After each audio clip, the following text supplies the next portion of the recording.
Hi guys, जनमन जोसा counselling के पहले राउंड की ऑनलाइन रिपोर्टिंग जो कि 18 जून को थी, जिसको एक्सटेंड करके 22 जून कर दिया गया।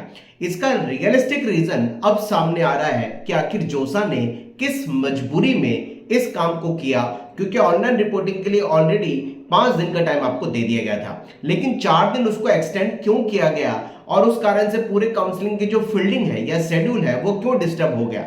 सबसे इंपॉर्टेंट बात आप सभी को पता है कि जोसा काउंसलिंग के थ्रू मिलने वाले आईआईटी, एनआईटी, ट्रिपल आईटी और जीएफटीए के लिए जो एलिजिबिलिटी होती है, या तो बोर्ड में आपका 75 और कैटेगरी में है तो 65%, या फिर आप कैटेगरी वाइज टॉप 20 परसेंटाइल को क्लियर करना आपके लिए मैंडेटरी होता है अगर आपको आईआईटी, एनआईटी, ट्रिपल आईटी या जीएफटीए में एडमिशन लेना है। अभी हुआ यूं कि 16 जून को इतने सारे नए बोर्डों की टॉप 20 परसेंटाइल डिक्लेयर की गई जो कि पहले रिलीज नहीं की गई थी। उसमें अगर मैं बात करूं तो झारखंड, कर्नाटक, मेघालय, पंजाब, और आपको पता है इंडिया का इतना बड़ा बोर्ड आज ऐसा बोर्ड है जो NIOS, national institute of open schooling है, जिसका रिजल्ट ही 17 जून को आया। यानी 18 जून तक अगर ऑनलाइन रिपोर्टिंग करते तो बहुत सारे बच्चे ऐसे थे या तो वो टॉप 20 परसेंटाइल डिक्लेयर ना होने के कारण मजबूरीवश सीबीएसई के इक्विवेलेंट काउंट करके काउंसलिंग से बाहर हो जाते, और एनआईओएस जैसे बोर्ड का जब रिजल्ट ही 17 जून को आया और उसकी 18 जून तक बच्चों को अप्लाई करने के लिए फर्स्ट राउंड की ऑनलाइन रिपोर्टिंग की लास्ट डेट दी गई थी। इस कारण से ऐसा हुआ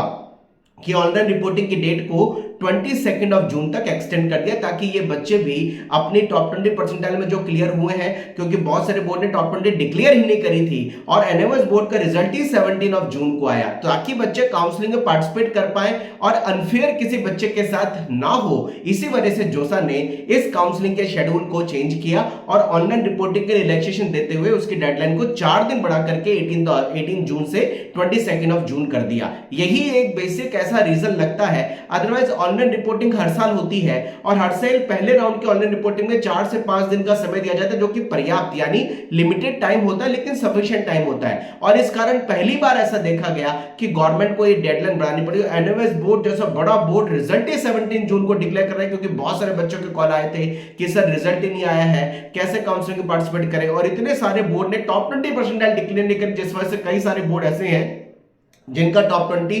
75% से कम है। अगर गवर्नमेंट टॉप 20 परसेंटाइल डिक्लेयर ना होने के कारण उसको इक्विवेलेंट टू सीबीएसई 75 मान लेती तो इन बच्चों के साथ अनफेयर होता और ये काउंसलिंग से बाहर हो जाते। इसी वजह से जोसा की डेडलाइन को एक्सटेंड किया गया फर्स्ट राउंड के ऑनलाइन रिपोर्टिंग को, और भाई अब 22 जून तक ऑनलाइन रिपोर्टिंग कर सकते हैं। सेकंड राउंड का अलॉटमेंट आपका देरी से आएगा, 25 जून शाम 5 बजे आपका सेकंड राउंड का अलॉटमेंट डिक्लेयर किया जाएगा। Wish all the best. जय हनुमान।